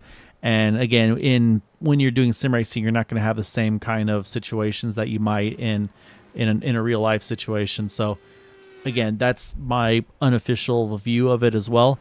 So now the question is going to be, this is a big track here. will they get a restart? I don't think they will because that caution came I out. think they will. So say we'll get the 2 We'll to have go. one lap. I think it's going to be basically a white checker, or not a white checker, but I think it's going to it would go green coming to the checkered flag if I'm not mistaken. Because what will happen is here we're going to cross around 2 to go, unless we get the 1 to go here would be the question. Drum roll, Gael. Here we go. I'll say this will be where we find it out. If the lights turn off of the pace car, 2 to go, and what's the pace car looking like? No, lights are on. So what'll happen is lights will turn off with the 1 to go, and then from there, yeah, this will be official. You see John Borst, he's going to get his lap back here in the 86 car, but I do not believe we're going to be going back green here. And again, late race heartbreak for me is that 2 car of Daniel DeRozan. I mean, it's exactly what we just talked about. He's been such good runs, just at the very closing stages, just wrong place, right time, wrong place, wrong time, whichever way you want to describe it. That's a heartbreaker for him. Yeah, we were watching that view from Forsyth there, and we saw 2 cars ahead, and we saw the gap between the 2 cars starting to close, entering turn 1. And again, when you're on the outside, it's always very, very difficult to figure out what point you need to turn the car in. But based on how these 2 cars were driving, that bottom line was never going to be feasible. We saw Durazo take that low line into turn 1 on previous laps, and he just kind of dies out right on the exit. So you almost have to kind of realize that as time goes on, you're going to need to turn higher and higher and higher. And if you're going to try and run someone on the outside, you have to be prepared to run that wall the whole way around. So this has happened. This is an experience I've been through many times, in saying, hey, why didn't you turn in earlier when I'm on the outside? And you're saying, okay, well, I can turn in when I want because I have the preferred line into the corner. So it's just such a gray area in this situation. So I chalk that down to a racing incident, and these 2 guys were completely battling nose to tail. Oh yeah, they're going tooth and nail there. Doing yeah. everything. Tooth and nail. That's the term I was looking for. And yeah, it's pretty crazy when you think about these temperatures of this track, where it's very, very difficult to run side by side. We saw so much side by side battling here tonight. I think these guys put on quite a show for us, and you have quite a few guys in this grid right now that are very, very happy that the first race of the season they're sitting in the top 10 right now. Yeah, no, exactly right. And I peeked over on the YouTube chat. Got to give some love to Hugo popping in. Say definitely didn't want to see that incident too. Say he was just chiming in right now. But Hugo, we miss you on track, man. Hope you're doing well.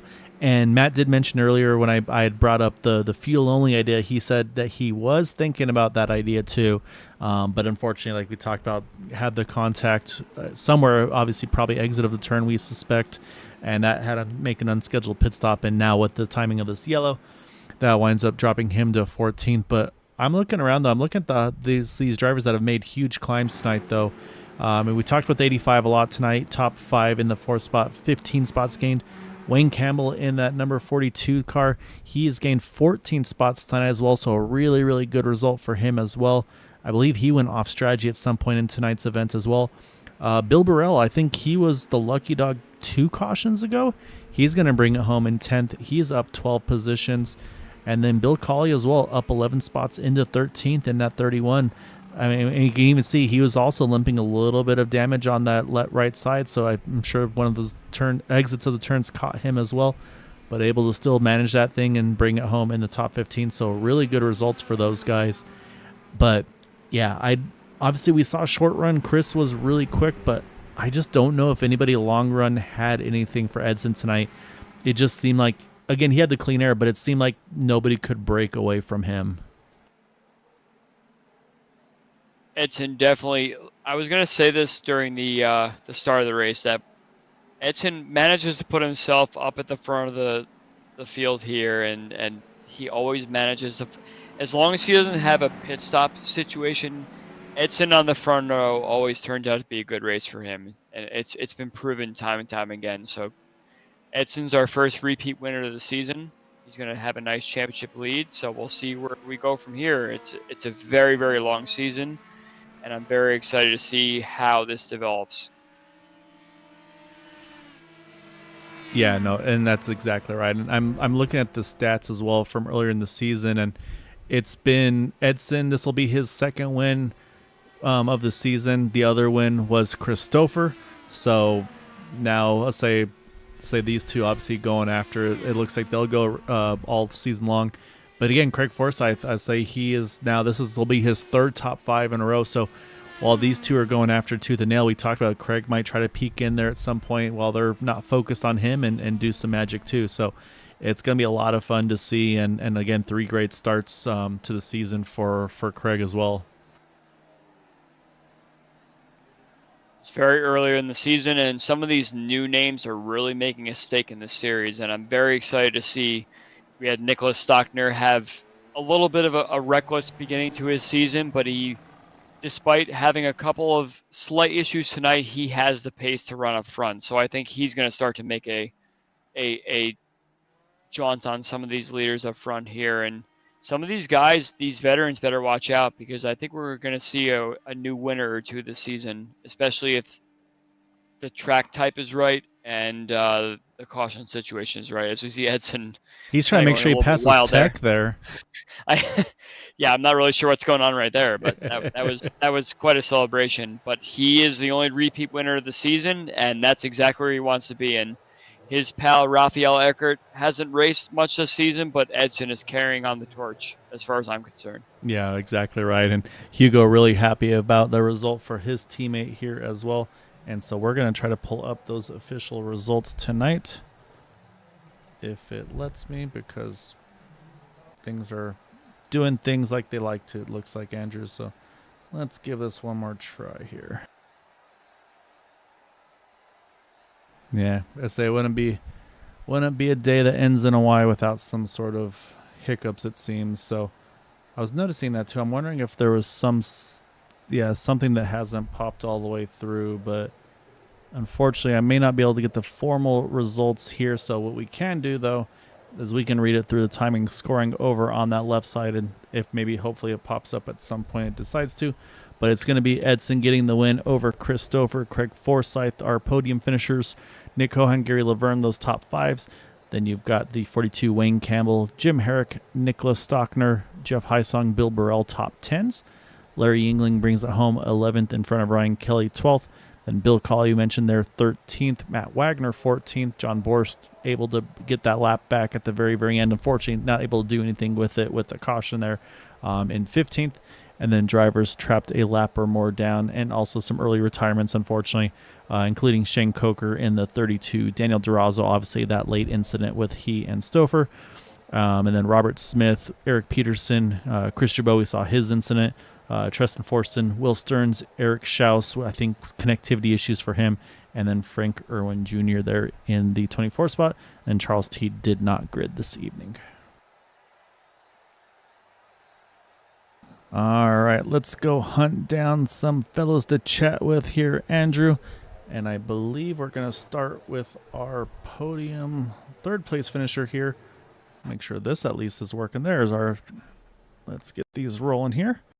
So we're going to pull in our third place finisher, and that is going to be a Mr. Craig Forsyth. So we'll drag Craig on in over to have a chat with you. Craig started third, finished third. A lot happened in between.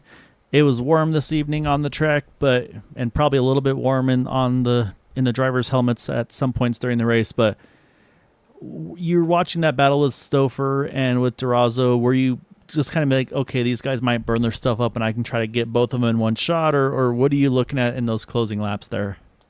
I think I had to be honest with myself, and I don't think I had anything for any of those guys that were in front of me there. I could not gain on them. The weaving, was done exactly to break any of the runs you could get. I was left hoping something happened, and unfortunately something did happen. It benefits me, but it's unfortunate that they got together there. Robbed Daniel of a good result there.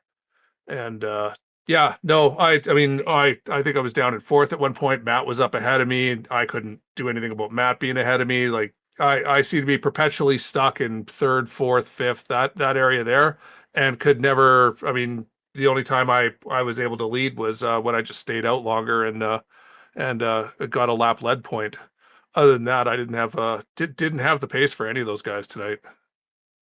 So I wonder if you felt like the restarts were the best time to get a run going, or was there any part of the race where you felt like there was a little bit of an advantage when the tires start to wear off and maybe you saved a little bit of tires, because we know you as the tire and fuel save guy. So maybe give the audience a little bit of insight of, can I actually save my fuel, my tires for 17, 18 laps of a 25 lap stint and really make a run for it when it gets to be the end of the stint? Or do I just need to pit early and hope that someone else comes in early enough that I don't undercut them? Yeah, no, that was all of the pace was generated in those first 4 laps of fresh tires. So I had been planning on my last stint. I was going in as soon as the fuel window opened. That was the plan. I wasn't running it to the end at that point. That was going to give me a short stop because I'd done the longer stints.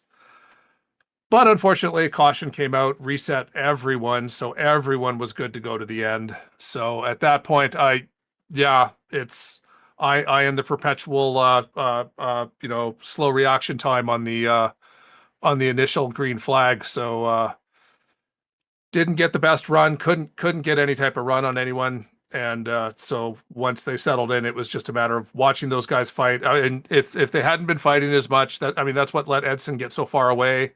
And you could see it's just like with those guys fighting, they were basically blocking all the air, and there was just nowhere for me to go.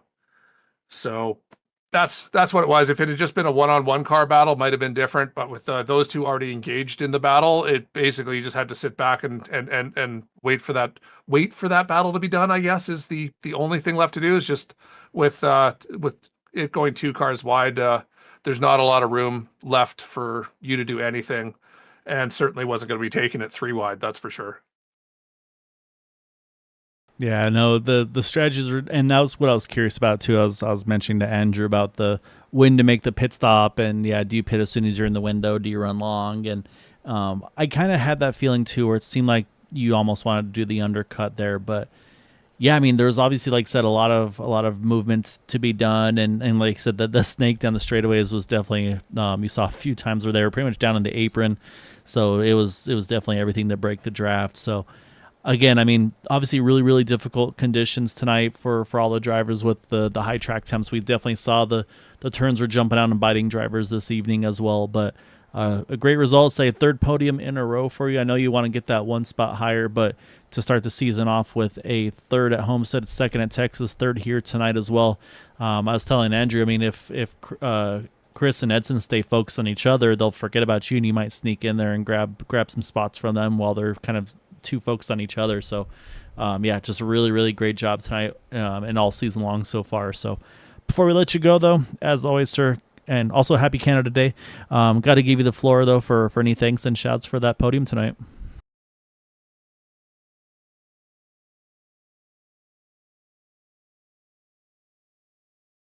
Uh-oh, did I break or did Craig break or what we got here? Oh, I was hitting the wrong button. Greg, hello. No, There that's he all. is. I was just hitting the wrong button. Don't mind me. I decided that the button on the other side of my wheel was talk. I think it was more of a suspenseful thing. He wanted to No, get thank his you. list out. It was sitting He's on the been floor. celebrating too hard already. It's been a day. I was up in my attic this afternoon because that's totally what we do on Canada Day. Joyeuse fête du Canada. Oh, thank you. No, I was saying I wanted the track to be hot tonight. I may have overshot just a little bit, so we'll try to keep it not quite that extreme next time. But no, I got to thank Jim over at 40 Racewear, and Bill, Chris, the whole team. We were having a good time in chat there, just focused, keeping our cars off the walls. And it was a good race tonight. Enjoyed it. Whole team had fun. And yeah, you guys over at Green White Checkers, both you doing the broadcast. Thank you very much, Kyle and Andrew, and everyone at Area 51. Three different leagues during the week. If you like NASCAR or you like IndyCar, come join us. All right, great job tonight, Craig. Go chat with your buddies, and then yeah, go and enjoy some off week that way you can kind of catch your breath again. And really appreciate all the work you've been doing behind the scenes too, sir. Oh, you betcha. Thanks, guys. Stay safe. All right, we're going to jump one spot further forward, and that is going to be to that number 13 of Christopher. So we're going to bring him on in over here, Andrew, and gained a bunch of spots early, Chris. And then it's how do you deal with that Edson fellow? You definitely had a lot of pace on the short run, able to kind of put him into some difficulty, but it just seemed like the long run pace just didn't quite pan out, or he just wasn't like you just couldn't get by enough in order for you to try to do something on him. I mean, what did you have anything else up your sleeves, or did it feel like you just threw everything you could at him tonight? Well, to be honest, on that very last stint, when we had that caution, that run to the finish there, I didn't think he was going to have enough fuel, and that's kind of why I dropped back. I dropped back to make sure I could save a little bit of fuel to make it to the end, because it looked like we were going to be just a little bit short. And in doing so, I allowed him to just kind of drive away from us, and then I ended up fighting a lot harder for second than I wanted to. And then I ended up in a fight for second, for the last 15 laps or however many. So that's really what happened there. I think mid race, me and him, when that first caution came out, we were both on old tires, so I knew whoever ended up getting up front, getting the clean air was gonna be king. But kind of mirror drive me into the corner, one of the corners there, and it put me back enough that he could build that gap again. And so it's racing. Hats off to him because end of the day he won. So we saw you in the first stint, Chris, come through the field like crazy, where a lot of the guys were struggling with trying to make the passes. So did you have a different strategy? Was it just a better guessing of cars ahead of you that were taking different lines? Because I think you went from either fifth or sixth up to second when everybody else was struggling. So I'm kind of curious as to how that managed to happen when nobody else in the field was able to pick up those amount of spots. Did you have a strategy? Did you save some tires early on and then it just kind of picked up, or what exactly happened there? Well, I didn't qualify as well as I wanted. I qualified ninth, and so I Okay, so just ninth to second then. Okay. I thought it was sixth, but go ahead. so yeah, it's Pocono. It's one of the tracks I really like and really enjoy. So I get around here pretty well. And I think it was just being able to. I think the secret's just kind of backing up turn one a little bit, and getting a better run off of turn one, so you can get a run down the backstretch. And I knew everybody, with as hot as it was, it's a real struggle to pass people. So I tried to do as much passing as I could on while the tires were still fresh. And other than that, turn down in turn three, it was just more of just trying to find clean air.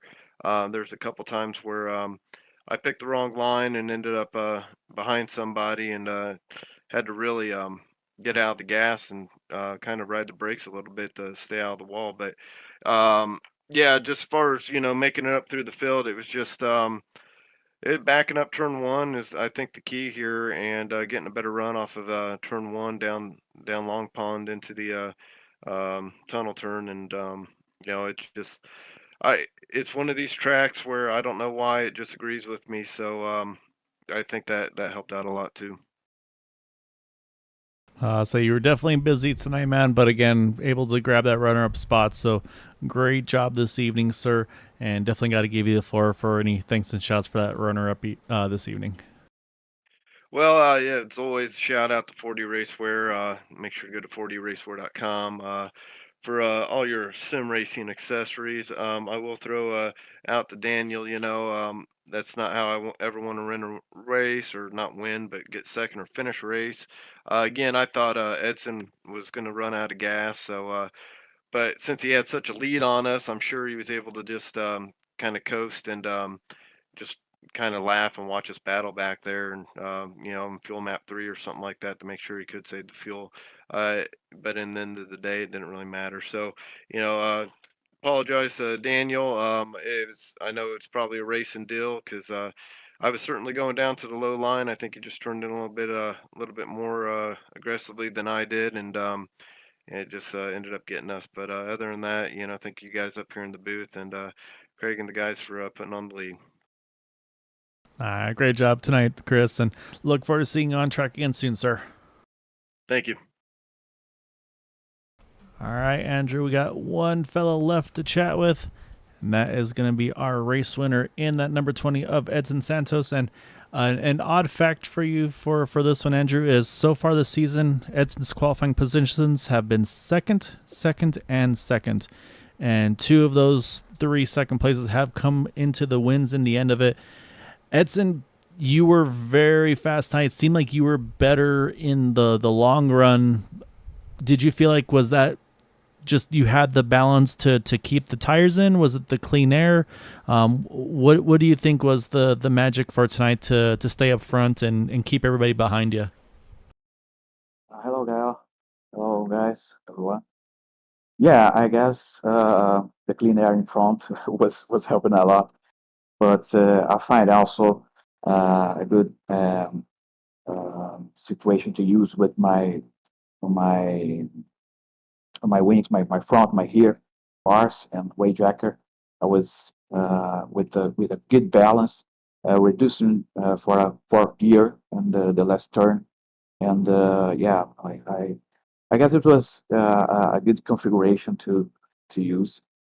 Well, I was hoping to get the pole, but Matt did it. Obviously, I was interested in pole points, but above all, I'd like to have the advantage of being in front, not having too much dirty air in front. I'd like to be P2 or P3 at most, because the temperature was really high, and it was making it really difficult to get traffic during the race.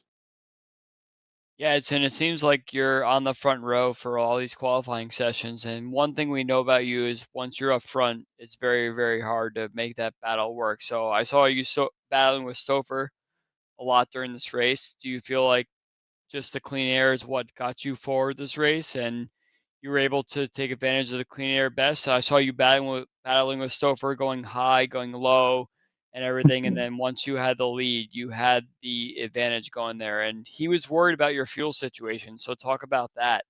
And did you feel like you had enough fuel to end the race, or were you kind Yeah, of running a little bit low? no. I was okay with the fuel. Actually, at the beginning, I was saving fuel, but in the start of the race, fuel and tires behind Matt. But then I realized saving fuel wouldn't give me any advantage of making one last pit or something like that. So I took the P1 in that moment. But before this, I was following Matt, and I was fine. I was comfortable to be there. So even in P2, but looking for clean air, it was interesting. So I took the P1, and from then I decided to play with this situation. Obviously, the yellow flags were terrible, very bad to me, all of them, because they always put other cars with great chance of overtaking me and have a fight for the win, like you mentioned, like Chris. But I was managing to open a little gap advantage. I was changing my lines, yeah, exactly, especially on turn 3. The penultimate yellow flag made us need to save a little bit of fuel, but I decided to accelerate everything on the restart to get a gap, have an advantage over Chris. And after 4 or 5 laps, I used map 3 to have fuel safely until the end. I was okay with the fuel. It's a shame again, left the yellow, because of course it would be good to finish the race on the green flag. You did an awesome job though tonight. Like I said, able to hold everybody off. Like, and we mentioned it too when the cautions came out. It was, well, we know someone who's not going to be happy, and that was you, because you had built such a good lead a couple of times tonight. But in the end, you were able to do everything right to get the spot and hang on to it to get the win tonight. So big congrats, Edson. Another really, really great race for you. So definitely want to give you the time here. Any thank yous and shout outs for the win tonight? Yeah, I'd like to send a hi for all my teammates in Brazil, from Linear Energy Racing. I don't know if it was possible to see and broadcast, but we are using a new point. I don't know if it was possible to see, and of course it was lucky for me, first time using this new point, and yeah, it's like to thank every all of them there, the team, and yeah, let's go to the next one. Maybe I'll be here again. Sounds good, sir. Congrats again. Go enjoy this one, and look forward to seeing you on track again soon. Yeah, I appreciate it, man. See you again. All right, Andrew, that is our race winner in that number 20 of Edson Santos. And yeah, somehow, crazily enough, he started second all 3 races. 2 of those 3 have been wins. So he's obviously, second's not the worst place to be. And he mentioned changing his lines up and making those guys have to guess, because that's what you got to do when you get to these situations, to do everything you can to try to hold on to that top spot. And when you got straightaways as long as this, I mean, you're going to have to make it as hard as you can. And that's why we also saw that snaking down the straightaways. Yeah, Pocono is definitely one of those tracks where you have no idea exactly where you're going to wind up. The pitting, the strategy for placing your car in the right spot at the end of the race. So I think this was actually a much better race than we thought it was going to be in terms of getting everybody to battle and everything. So crazy times here, and I'm really looking forward to seeing how the rest of the season unfolds with some of these guys that are competitive up at the front. And I think we're going to see a couple new winners this season, and I'm very much looking forward to that. Oh no, for sure. I'm in the same boat as you. I mean, you've seen the pace of some of these drivers, and I mean, we talk about it a lot, where it's just you put yourself in position, and one of these times it's gonna go the right way. So, yeah, I'm excited to see how that one's gonna pan out, and who and where it'll be at for sure. And so yeah, for those guys, the next opportunity is gonna be in 2 weeks' time at Gateway. Going to be taking, obviously, next Tuesday off, just in case anybody's doing a long 4th of July holiday. So we'll be back on July 1st for that one. And then also on the Super Speedway side, taking a little bit of time off there as well. So we'll be on break a little bit for here at Green White Checker TV, but do want to thank you all for watching and supporting us here, especially Matt, who is apparently now our #1 fan on YouTube. So big thank you, Matt, for doing that. And also, of course, Hugo popping in as well. Glad to see him. Wish he was on track though. And yeah, Andrew, always a blast doing these with you, man. It's a lot of fun hanging out and learning from you and just getting to show off what these guys can do over here.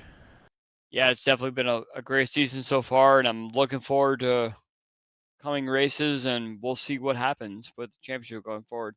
Yeah, it's going to be fun. So again, thank you everybody for watching, supporting. Of course, as always, as we like to say, until next time, take care, stay safe, and have a good night. And I'll make one addition. Please come back with all your fingers that you start the weekend with. So be careful there as well. All right. Have a good night, everybody. Take care.